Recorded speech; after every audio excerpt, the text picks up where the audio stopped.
All right, well, give yourself a hand because that's just kind of our way of celebrating, just like the turtle here, that we're right where we're supposed to be with whatever is going on in our life, whether it's our personal growth, our relationships, our business, our money, our house, our car. Whatever we have going on in our life, we are right where we're supposed to be. If we were supposed to be somewhere else and doing something else, we'd be there. So sometimes one of the first gifts we can give ourselves is acceptance and allowance for being right where we are and with all of the stuff we think we have going on. A lot of times we want to push the stuff away. We want to should on ourselves about how different things should be or how different they're supposed to be, or if only fill in the blank, things would be different for me and my situations. And what happens when we create that kind of perspective, we live in that judgment space. We live in that critical space, which takes us out of the present moment, makes us unavailable to ourselves, makes us unavailable to other people. Because as long as we're judging ourselves, what are we most likely doing to other people?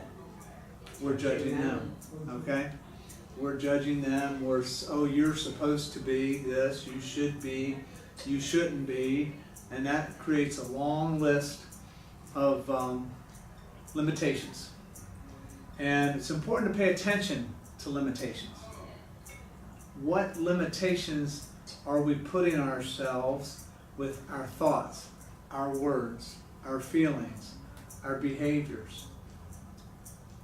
And because we have direct control over every single one of those four things. A lot of people go through life thinking that they don't have any control of anything. I'm going to call BS on that. Okay? Life at times can certainly feel like we're out of control. External influences or events and experiences can definitely come along and crash into us and cause all sorts of unexpected things. That is L-I-F-E. That is life. And again, the more judgment we put on that, the more it takes us out of the present moment to be available and start to pay attention to our thoughts, feelings, words, and actions. Because that is the means by which we create. God said, you have dominion over all things. We are very powerful, creative creatures. So what tools are we using every day to create our conditions? Our thoughts, our feelings, our words, and our actions. That is where our creative power is. Because once I decide, make a choice based on those things, what I want to do, my hands and my feet start to move towards it. Kind of like an artist. So if I'm a painter or a sculptor, I can have an idea in my head all day long about what I would like to paint, or sculpt, or build, or create. But nothing happens until I walk up to a piece of canvas and start to throw paint on it. Nothing happens until I get the clay and I start to mold it and prepare it and shape it. I posted a picture on Facebook this week. It was a shared photo from Architectural Design or whatever. And it was a Leonardo da Vinci piece of like a double helix staircase that is in some cathedral or something, or some ancient building over in Europe. And it's just fascinating. Okay? If Michelangelo, I mean, a ton of ideas that Michelangelo had, he did have in his head. And a lot of things, the only thing he could do with them was to put them down on paper. You know, he kept detailed sketches of a lot of his stuff. And then he actually created some of his stuff. He created the ceiling on the Sistine Chapel. He sculpted David or whatever it was. You know, he actually created, he took what was in his head and created something physical in the physical realm. But just think of how we would be different if we never had the actual physical creations of Michelangelo or Da Vinci or any of the great classics, or even anybody today. Imagine Steve Jobs had this brilliant idea for a different computer operating system and the potential that it could have. What if he never got that idea out of his garage? What if he never got it out of his head? We would have a very different world. So what we see physically, what we manifest physically, is a direct result of what we manifest first spiritually. So we always create things spiritually or mentally first. We get the idea in our head. Okay? I'm going to call it spiritual just for the sake of any other term. And you don't have to be spiritual to use it. Okay? But the spiritual creation takes place before the physical creation.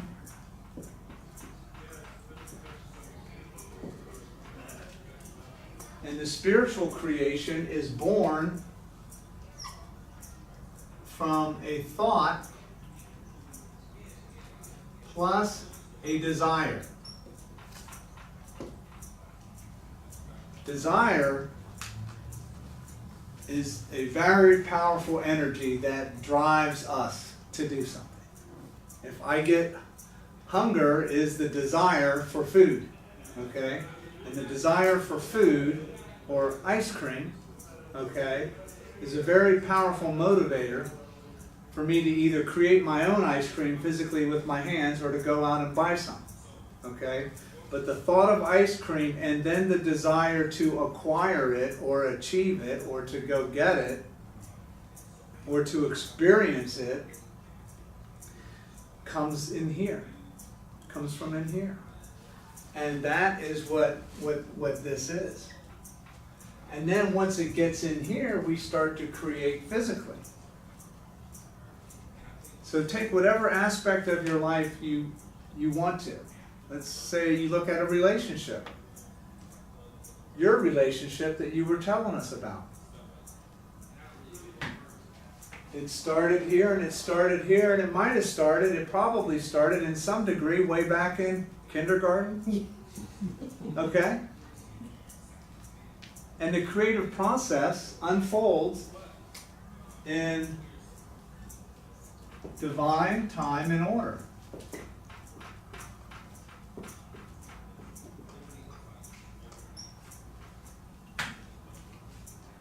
And over a process of divine time and order, you two are now creating your relationship in the physical realm in a completely different way. But it started there. And then it matured into, I guess desire is somewhat relative to an emotion.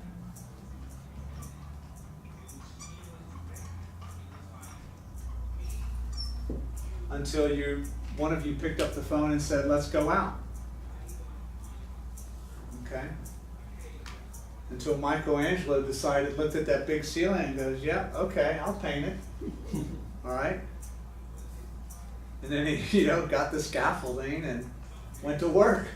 I mean, I can't even imagine it. Who's seen Sistine Chapel? Mm-hmm. It's amazing. It's unbelievable. And all of that came first from where? Here. And I would say, again, I'm spiritually speaking, and his connection with his divine source. But imagine if he put limitations on himself, and I'm sure that he was human just like we are to a lot of degree. I would venture that there were times when he doubted himself, or he doubted his capability, or he looked at some of his pieces and said, you know what, I should have shaped the face a little bit differently, or added this little thing. And of course he had to study and learn too, right? He wasn't completely self-taught. He studied from other masters. But it's a cumulative effect that influences. We draw all that influence from a lot of different sources. Our parents, our religion, our culture, our race, our gender, our education, our background, our life experiences. Any of those life conditions all shape our thoughts and desires. And the minute we start to tap into, and the universe is saying, what do you want to create? You're being proactive thinking about your retreat coming up. Awesome. How many times do we just go on a retreat with the only thought going, oh, I don't have to be at work? Right? And we show up at the retreat and we have an experience, and it might be a great experience, a good experience. Okay? But imagine if we could deliberately and intentionally approach the retreat beforehand by setting a deliberate intention on how we want to show up available to create conditions for giving, receiving. How much different will her experience be with that type of intentional creation? It will be huge. Not only for her, but for who else?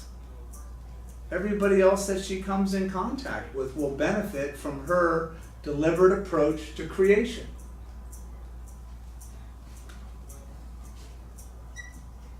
Deliberate. And I also like the word intentional, even though they're kind of somewhat the same.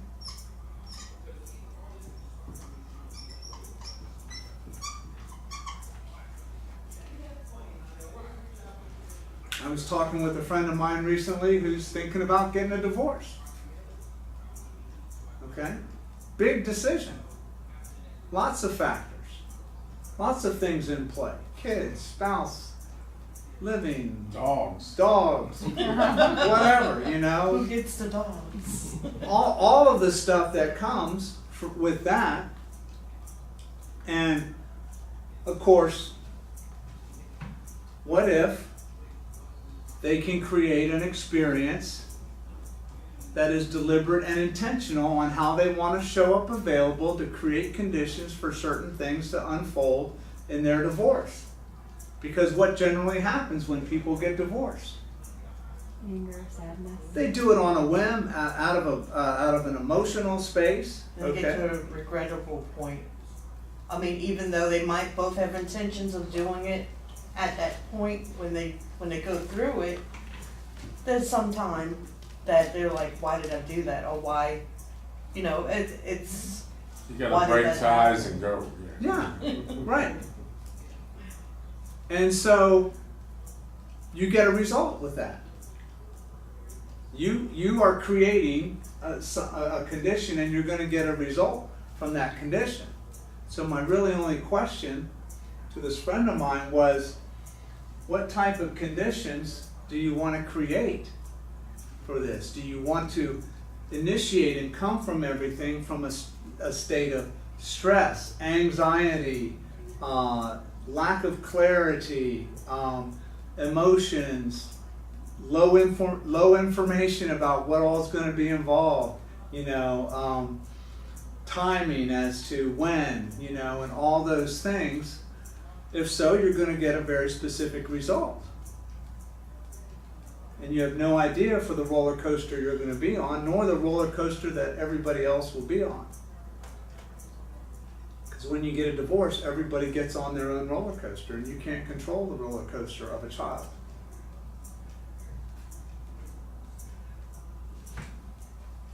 So what if you took a step back and looked at something in your life and you said, wait a minute, I've got dominion over this. Meaning, dominion does not mean control, okay, as far as other people are concerned.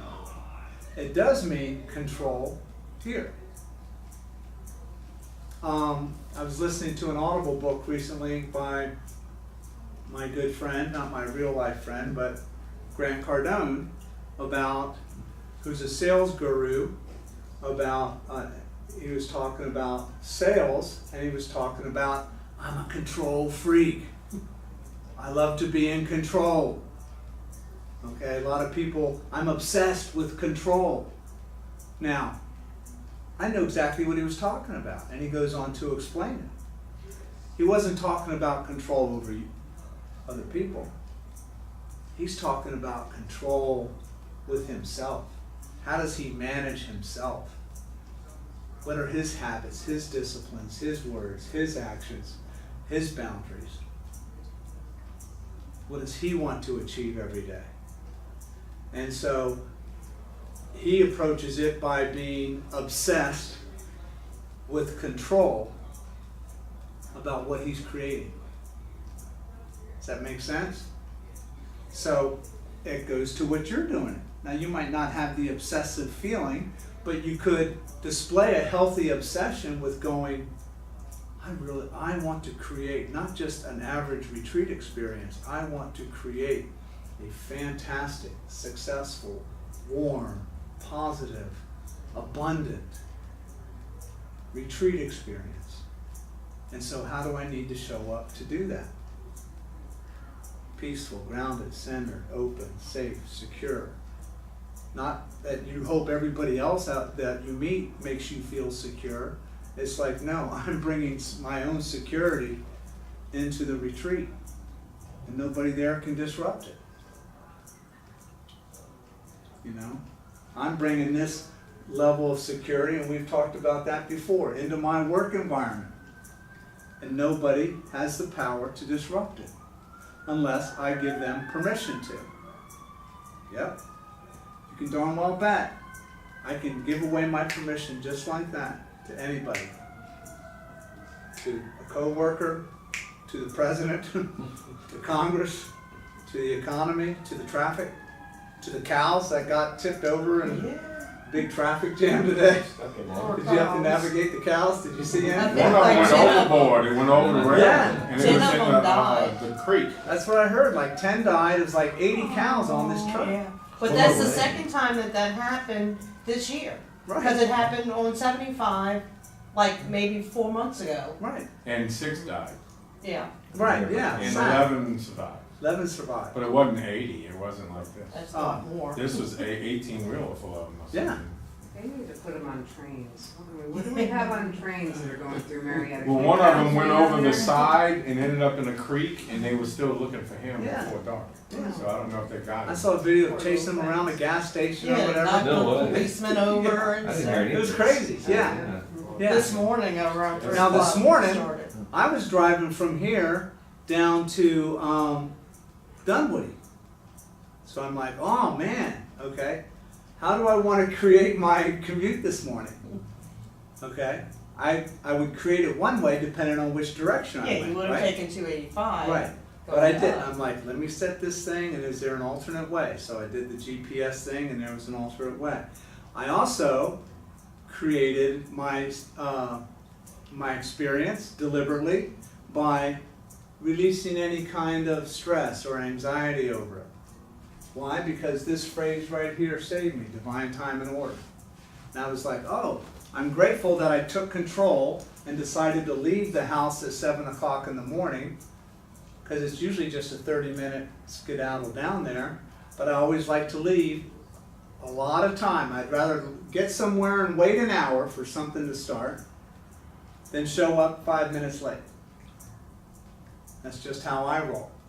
And so I'm like, wow, okay. Who was in control? The traffic didn't control me. Okay? I created my commute experience, which helped me create my experience with my executive coaching client that I was meeting.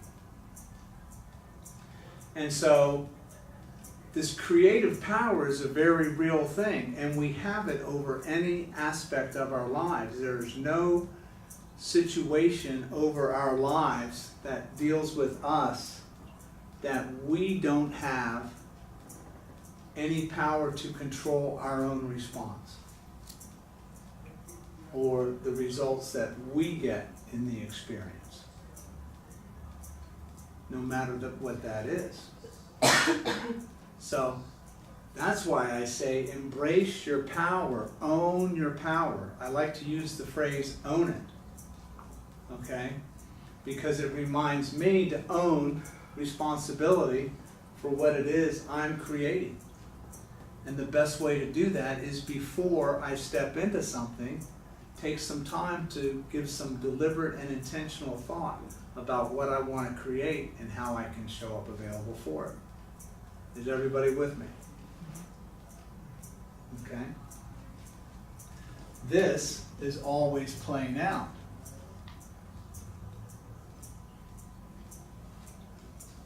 With my friend and the divorce,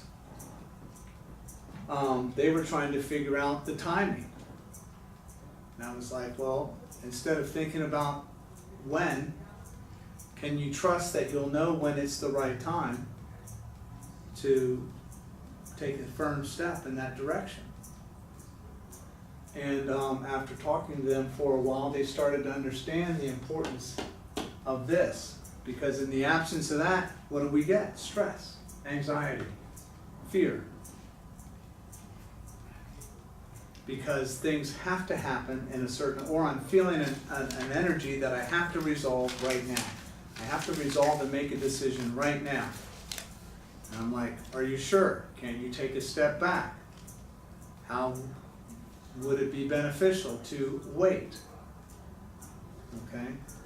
And whenever you feel stress, and I got this from my good friend Joyce Reynolds, who taught me the art of scripting, divine time and order is restored right now. And that works magic at reminding you that time is eternal. I trust myself to know when to take the appropriate action. And sometimes no action is required except just being and allowing to be present. Divine time and order is restored right now. It works magic. It's worked magic for me in my life. So, this requires a huge amount of responsibility.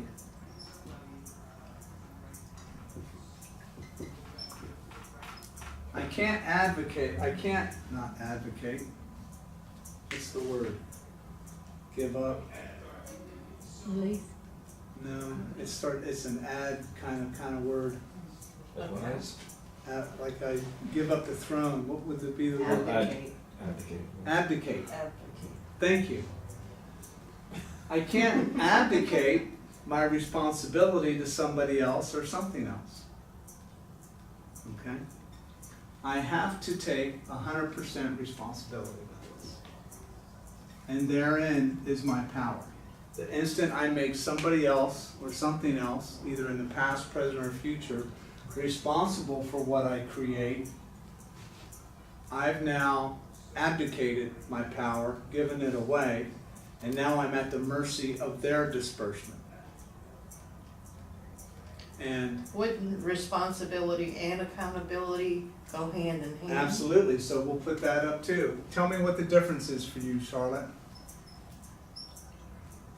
Responsibility is, Doing what you have to do. Accountability is going beyond that.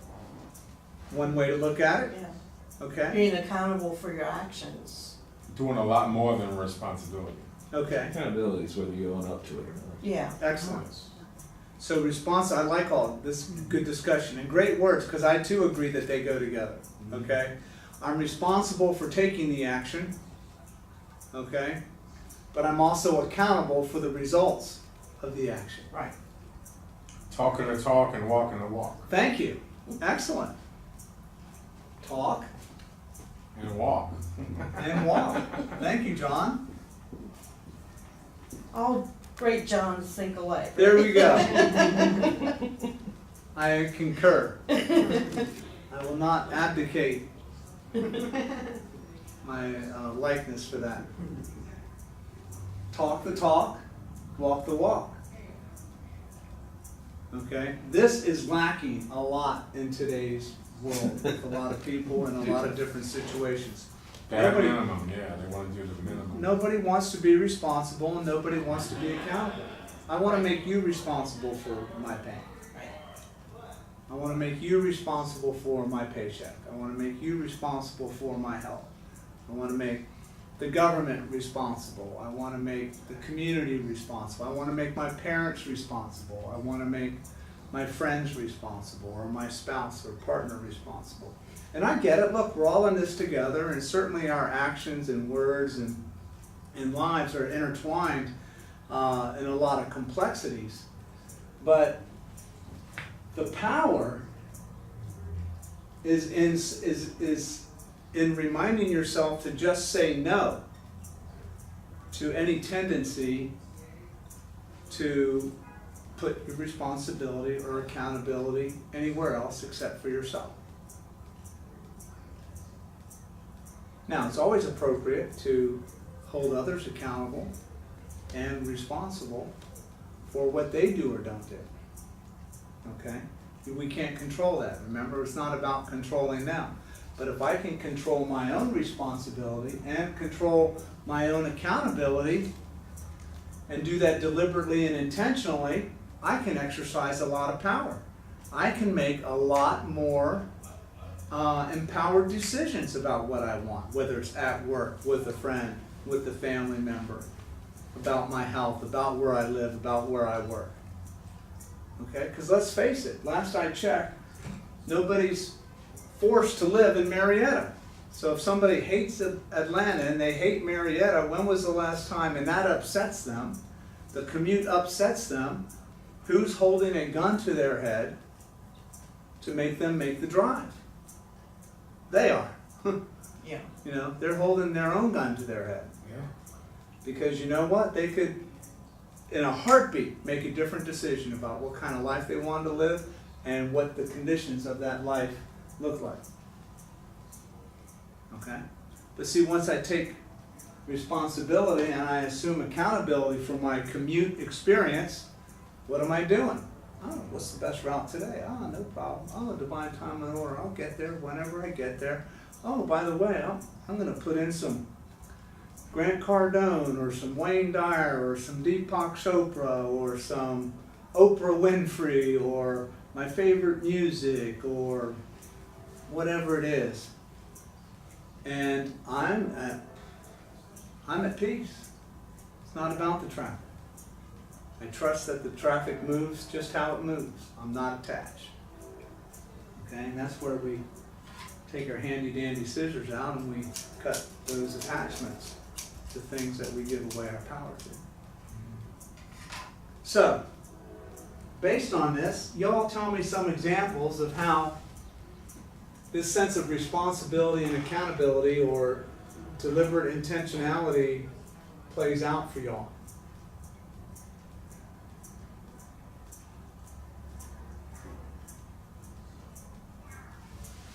Anyone? Bueller? Bueller? Best friend, sister's cousin. Well, it's definitely magnified in my view whenever you work for yourself. Tell us more about that, Mark, if you want to. Well, in 2009 is when I branched off on my own, because I got tired of the corporate world, basically, you know. And it's like I just felt I could do better, you know. And that there's a niche that I saw in the independent world, like they need help. And for those who don't, I'm an editor. That's my day job for TV and film. And so then it comes with your highs and your lows. I mean, it's a roller coaster. There's no, you know. You have to keep pushing yourself. You are relying on your own efforts in many ways, but in other ways, you know, stuff does come to you out of the blue, and it's an interesting ride. And but it's been tough this year, and as you know, I had to take 4 months off dealing with family issues with my dad, and so picking up where I left off has been the challenge. And I don't know how to put it into words exactly, but so far there's been a way. It's and part of me keeps thinking it's like I feel like I'm digging a hole, but at the same time it's buying me time. you know. And yesterday, actually, I was talking to a friend of mine who, you know, it has nothing to do with my field, but financially, it's a way that I can do this and this. You know, like, okay, that's a good solution. That one I can agree with. That doesn't require me leaving Atlanta. As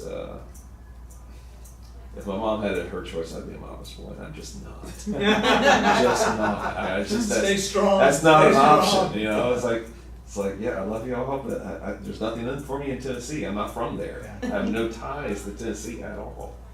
And it's nice to have the option, but it's like I don't want to exercise it unless, you know. So this, and I wrote a book, and I haven't. It's not published yet. It's not. I'm still waiting to copyright it. But one thing I wrote about is that you got to be, when opportunities arise, most people aren't looking for them or not ready for them. You have to be. Things come along when you're, you know, when you're open and ready. They may already be there, but unless you're willing to, you know, have your eyes open, so to speak, and to recognize this, That the things for what they opportunity are. is. You know, and I forgot how I phrased it now when I wrote it, but it's one of those bullet points I had in the book, and things come along when you're I forget how I phrased it now, but it was really brilliant at the time. But things come along when you're ready, you know, when you're open to it, Sure. you know. And that's when you take the leaps Yeah. to yeah. where you need to be because it So- feels right. Yeah, and it's like you know it in your gut, in many ways. When And you you- passed on it, Yeah. you missed the call. Oh, yeah. Well, See, but that's a whole nother Like, oh. category there, what I talked about, where people spend their life talking about the things that, you know, should have, but it's like the Should've, missed would've. opportunities. If Sure. I invested in Microsoft, if I had done, you know, whatever. It's like, well, you had the opportunity. You know, you passed on it. You Don't can't blame change that. nobody. Yeah. You can't change that. Look Right. for the next one. You Yes. know? Yeah, basically. So when my friend told me about this thing about being an insurance adjuster, really is what it is, and that it's ridiculously good money and very flexible.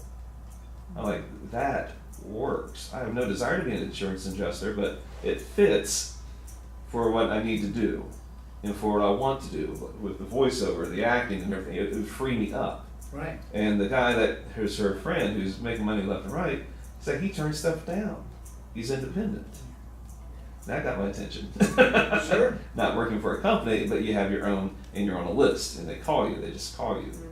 So things like that, I'm like, yeah, sign me up. Right. You know, if I don't hear anything about 2 more days, I'm gonna from her as far as she's giving me the information. I was like, I'll look into it here because the test is now taken here Right. versus having to go to Dallas. Excellent. So I mean, things, you know, as far as lining up real fast. And anytime I've, in my view, and it's not in my book, but anytime I've seen things line up really fast and inexplicably, if you will, in my view, God's behind it. Sure. So, and that's just my, you know, where I come from. Sure. Absolutely. That's a great story. That's a great insight, because when we're this, leads to that. We see the door, we're ready to walk through the door. It takes less time to find the door. It takes less time to walk through the door. We And can all the eas- different pieces come Absolutely, together. absolutely. We walk back out of the door and into another door quicker, okay, and with more ease and less stress, with more trust, okay, because we're not getting hung up on all the what ifs and oh, I should have done this different. It's like, oh, it's like we talked about last week. Oh, this door's closed. Well, no big deal. There's unlimited other open doors. Just a matter of me doing a right face or a left face or an about face and going to go find it. Okay?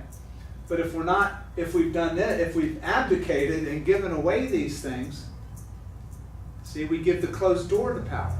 Oh, woulda, coulda, shoulda. Oh, it must mean I'm not meant to. Or it must mean I can never. Or it must mean I'm not supposed to. When in fact, oh, insurance adjuster. I never thought of that, but you know, the more I think about it, the better I feel about it. I definitely see where the opportunity could fit my circumstances. So I'm going to walk through that door and see what happens. I can always change my mind and walk back out, or close it and walk through another one. And so this keeps us open, you know. Opportunity, open, OP, OP. Opportunity, open. And therefore, you have a more positive outlook. I hear a positive outlook there. Right? Whether it ends up working exactly the way you think or not, it's something to explore. Yeah. But in the absence of the mindset, see, I might have to leave Atlanta, you know, maybe I do need to go back to Tennessee. And again, not that Tennessee would be a bad move, but is it what you want? Is it the desire that you want to create? All right, who else?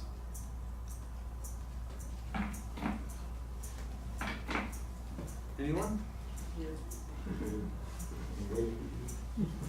I've been sick. You've been The struggling. last 2 years have been absolutely drained my life out of me. And Me it's- too. And him too. It's Sure. true, I mean, Double. and That's so honest statement. it's been not only him taking care of himself and our animals and And the everything, dogs. and taking care of me to go to doctor's appointments, not knowing if I was gonna be okay, and having to be in the hospital and different things, and it's like, And the doctors throw you for 10 loops. Yeah, you got one appointment and it turns into 10. sure. Yeah, And bullshit. one saying one thing, one saying another thing, and then it's like you're still not feeling any better. It was so bad you can't even talk about it. It's like Right. it's And so now painful. we're coming Painful to listen to her even say this. from under that whole cloud where I have some sense of just being me. Sure. But it's still like, look at all of that time that I've spent that I wasn't able to be me, and that we weren't able to relate to each other because we were just trying to survive.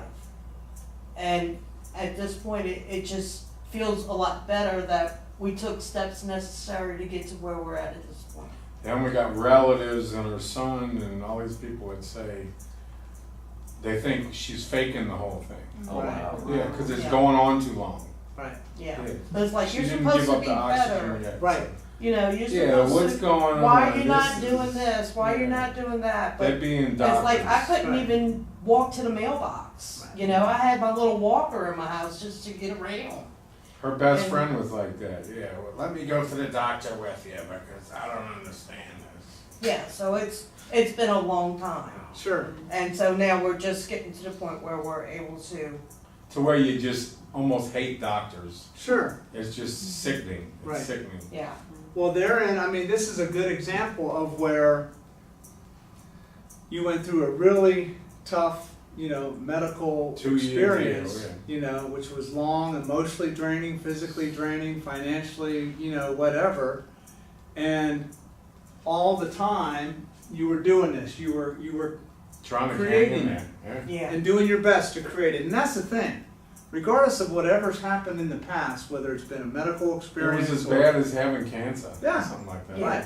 Right. Or whether it was a business experience or a relationship that didn't work out or whatever. Look, all we're doing, we're human beings, and our creations are never perfect. Okay, they're human. But the beauty is we learn from each one that happens.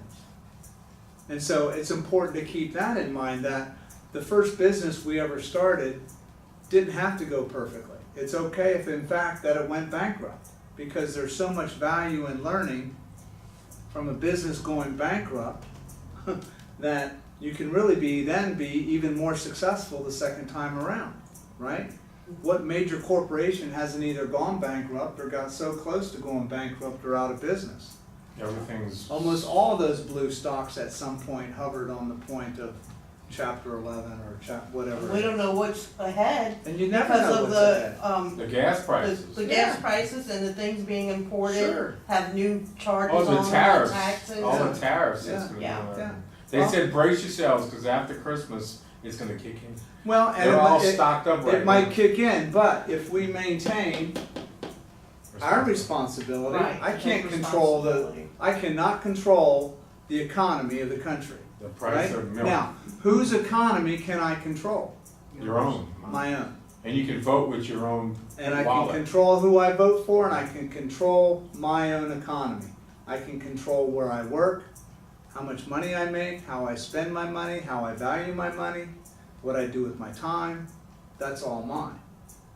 So I don't have to get too worried or concerned about all of that stuff, because I can't control it anyway. I'll let other people who get paid for worrying about it or talking about it, let them do their thing, okay?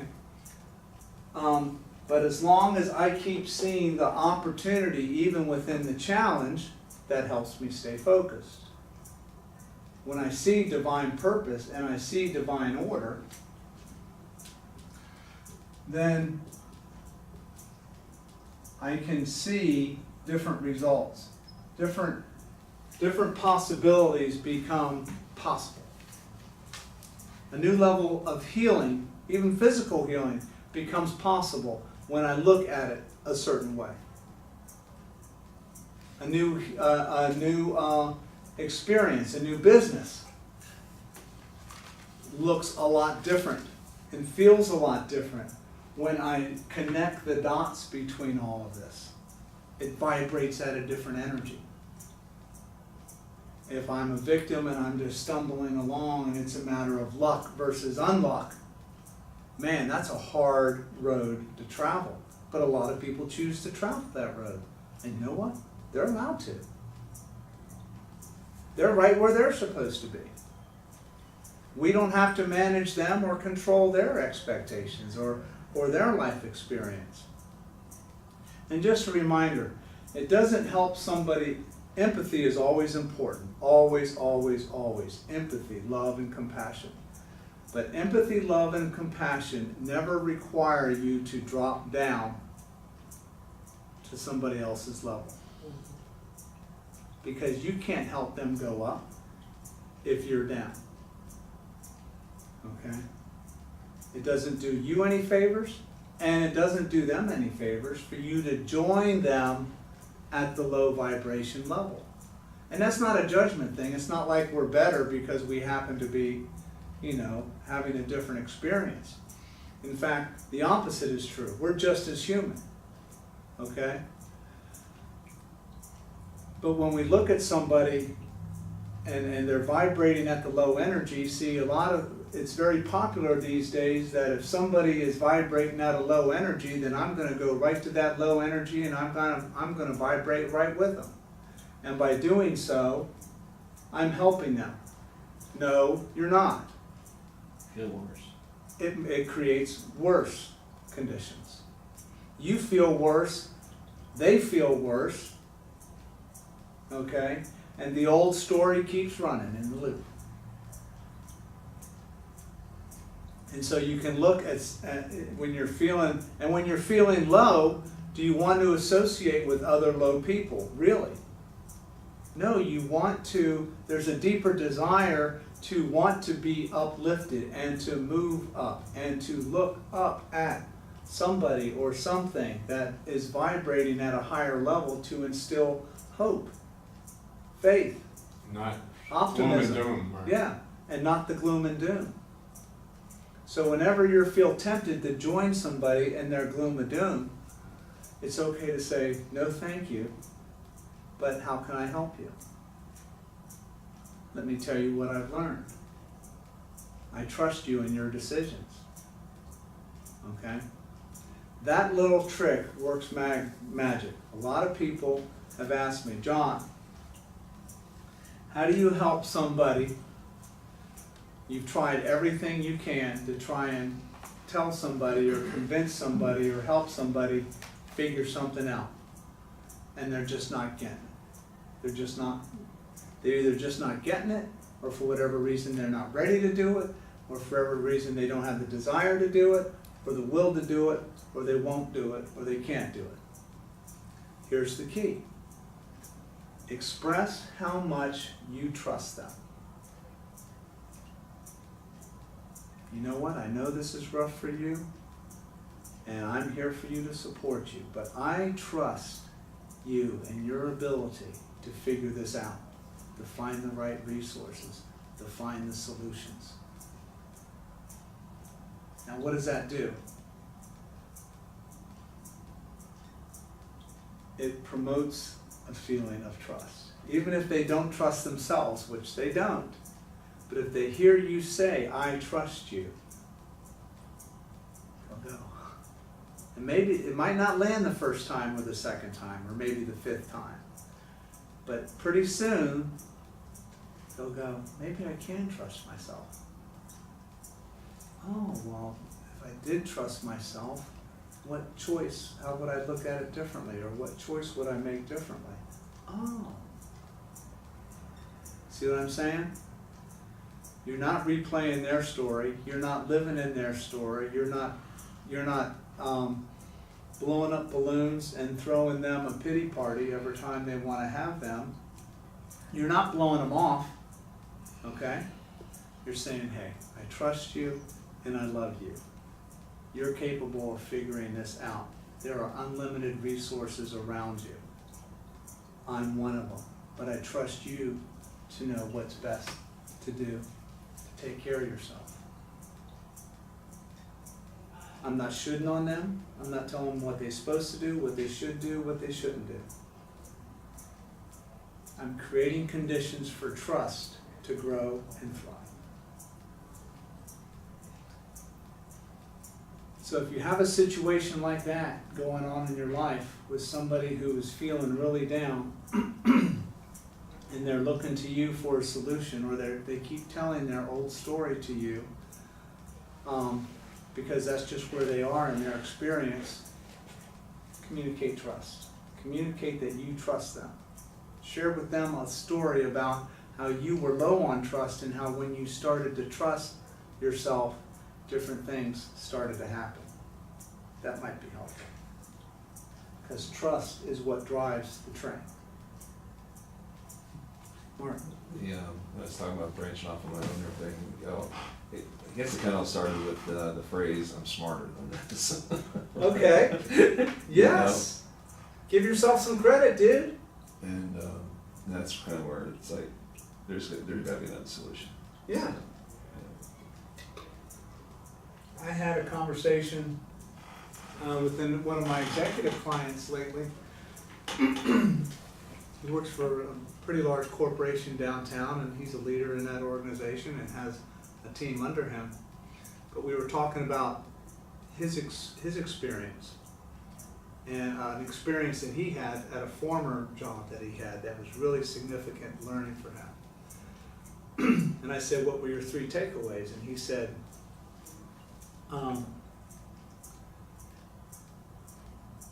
confidence, bravery, and I forget the third one, it might come to me.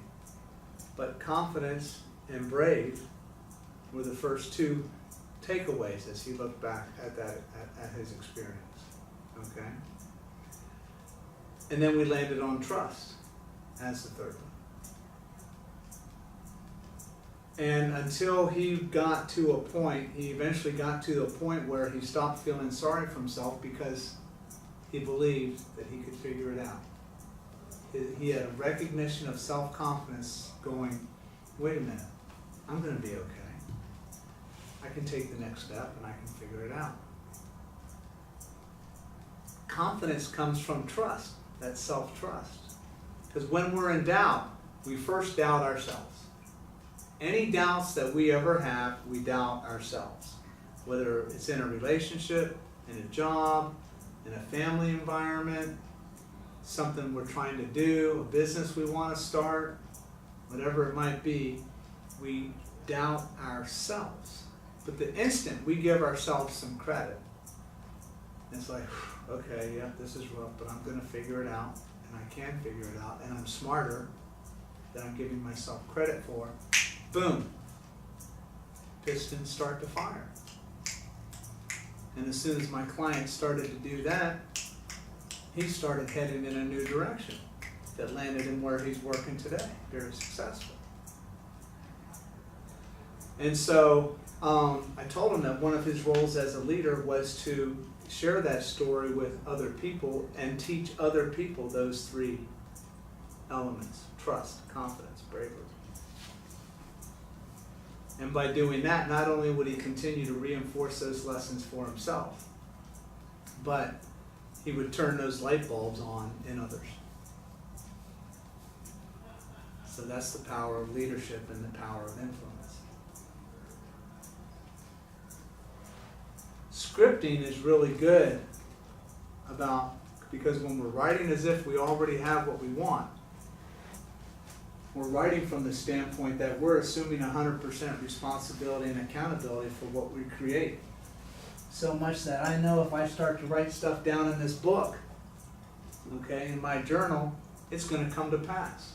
So I need to be very deliberate, intentional, and careful about what I script about, because it might just come. Okay? And when you get a journal and you open it and you on the first page you write a dedication,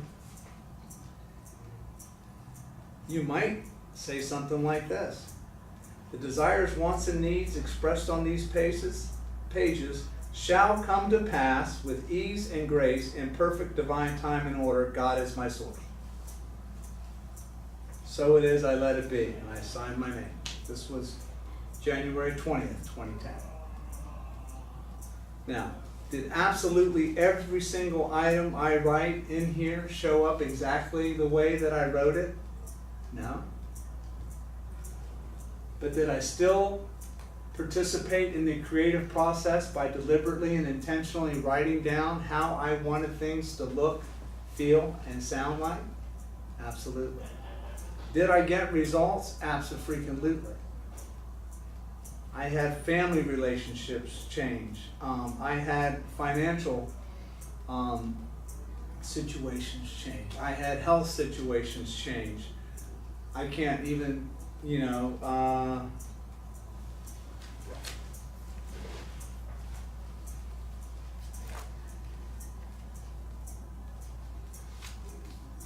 my own personal development changed. My relationship with myself grows deeper and stronger. You ever script about your relationship with yourself? We always think about our relationships with other people. Well, wait a minute. April 26, 2010. My relationship with myself grows deeper and stronger. I set goals and achieve them. I value what I want. I allow myself to express with boldness and conviction my desires because I know that you place them in my heart for my blessing and good and the good of others along my journey. So that's just an example of how writing in a powerful, positive, affirmative way, even just about yourself, can blow open doors of opportunity for movement and shift. So what do you script about? What are you deliberately creating? You're deliberately creating your relationships. You're deliberately creating your work environment and your work life. You're deliberately creating your health. You're deliberately creating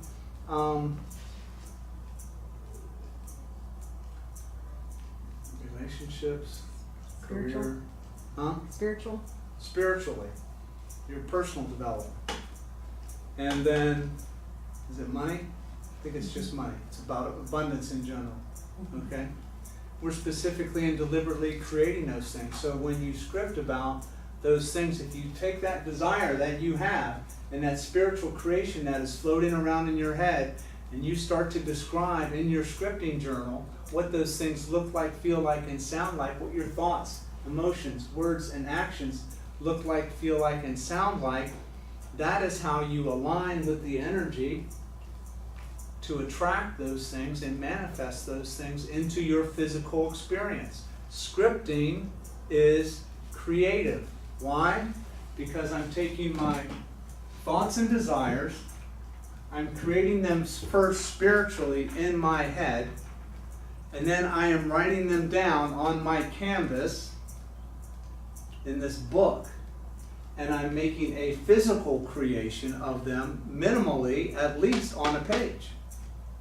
Okay, so if I describe the car of my dreams on a piece of paper, is not that some physical manifestation of my desire? Yes. What is that capable of eventually leading me to. The physical car showing up. Well, I just have to say, in 2010, like you, I was doing the scripting class, and that summer is when I scripted what I wanted. And then in October is when we finally got together. So it was the scripting, because my son had gone into the military and I was on my own again. So it was like, that's part of what I was scripting, whatever is my divine order for what is coming next. There you go. And that's how it happened. You scripted to be open for what was coming Because along I used to with. take the Joyce's Joyce's class. class. I mean, At that time. Joyce's class in this scripting technique has literally saved my life. I am not joking when I say that. It has saved my physical life, my spiritual life, my emotional life, my mental life, my work and career life. Okay? Because it takes that spiritual creation and physical creation and it aligns it all up with the high vibration. It creates consistency. Go ahead, Christine. I just wanted to share a little Yes. about the very first time I scripted. I am an alumnus of Joyce as well, and so my first time with her was June of 2011. And the very first thing that I scripted said, "I would love to own my own business, but I'm afraid." That was the first sentence I ever scripted. Wow. And I sat there and pulled apart that sentence until I had written a complete business plan in my scripting journal, like 3 pages of, this is how I overcome that fear, because that word fear made me so mad. Why am I holding myself back? Because I just don't know the elements of putting this business together, but all I need to do is research it, make a couple of phone calls, send some emails, ask my mentors, people who've been in this business, that have taught me, go ask them. So I broke it down so far that I created my company the next year. And it was because of having the faith in the scripting, of knowing that what I'm writing, I can manifest. And so you have to be careful. You have to be very careful of the tone in which you are scripting, because if you're, I wish I had this, and I wish I had that, and boy, I never get this. Right, you have to have That's an exactly intention. what you're going to pull in. So I just think it's really important to be conscious of your scripting. Thank you for that. Is a powerful testimony of scripting. Thank you for sharing that, because that's just how it works.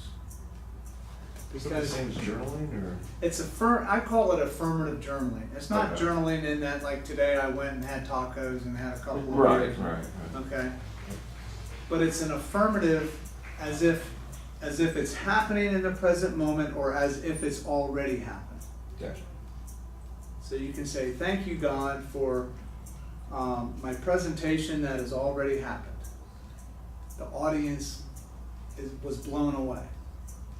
They were mesmerized by my words. I was articulate, charismatic, and engaging. They loved my message. They're thinking about it right now." See what I'm saying? So it's the So idea I'm- that time has no meaning to Yeah. them. So it's already happened as far as you said. Because hasn't it already happened? Yeah.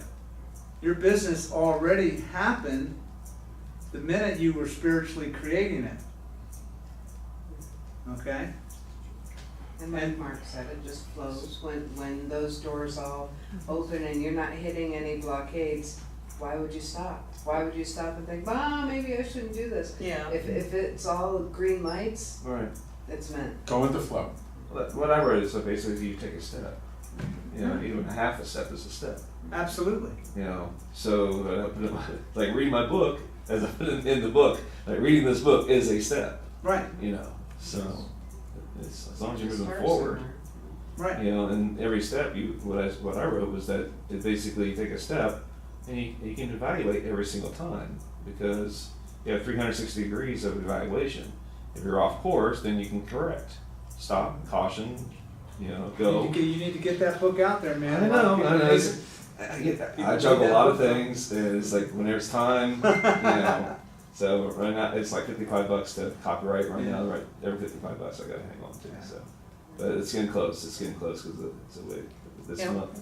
When my son came back from the military, I encouraged him to write a book, and we did his self-publishing and everything. And by the time he was 24, we had his book, Wow, and that cool. was his birthday present. So, but Excellent. I think I have one copy left. Excellent. But it was like it got to all the people he wanted it to get to, and it helped him because he had been through so much through the military. Sure. When he was in Japan, when they had the nuclear Yeah, accident. plant, Yeah. yeah. Oh. So he was like a first responder there. Oh, So, Wow. Interesting. so it's been a while just getting him back Right. onto his track, and now he's back on track. So that's a good thing too. I went 10 years without writing. I had an outline or whatever, but I'd never had the time Yeah. until I realized, I was like, wait a second, when I go out to eat, I got nothing to do. Yeah. So I took an hour. Every time I went out to eat, I made sure I took an hour. It Okay. came, in 1 year, I had the first draft, There you go. you know. So, I mean, it's just, you know, a lot of what you're saying is really right on Yeah. target. This is an scripting, and this process is action-based. This is not just a bunch of fluffy words about all you have to do is think positive and shit happens. Okay? You know, it's funny. Nothing's gonna happen if you sit at home and do nothing. Exactly. No. This is funny, because I always have debate about this stuff. You know, I won't say debate, but when I talk about it to people, they are so, Closed-minded.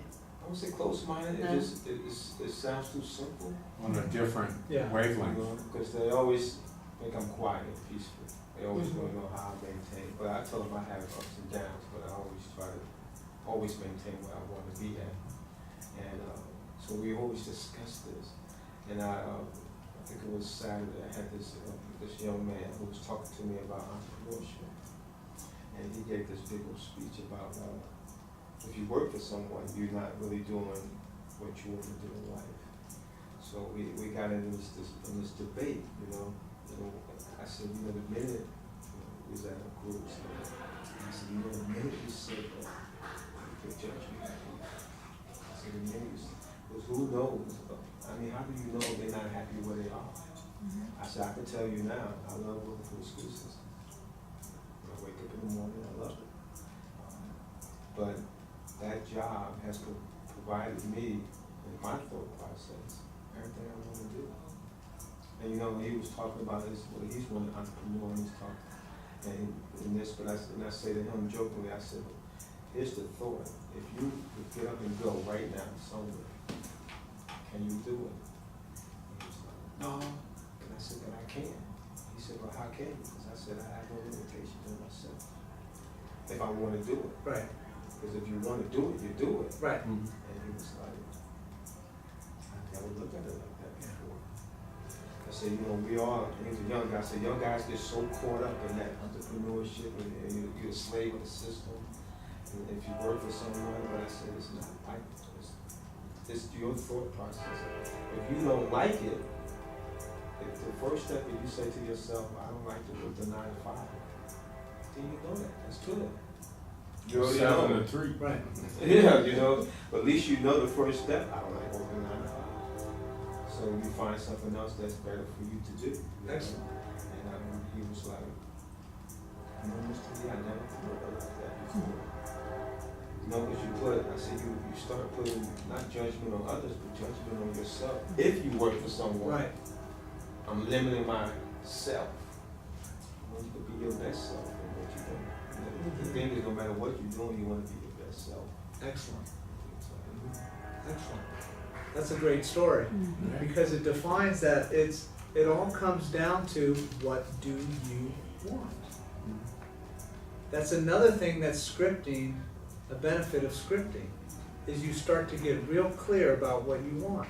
Because trust me, you started to get real clear about what your business looked like, felt like, and sounded like. And that's what you want to describe.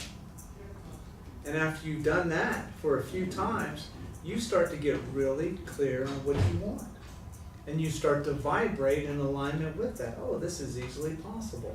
I don't know how it's all going to come together, but I rent the space, or first thing I'm going to do is get a business card. I'm going to go get a license or a certification.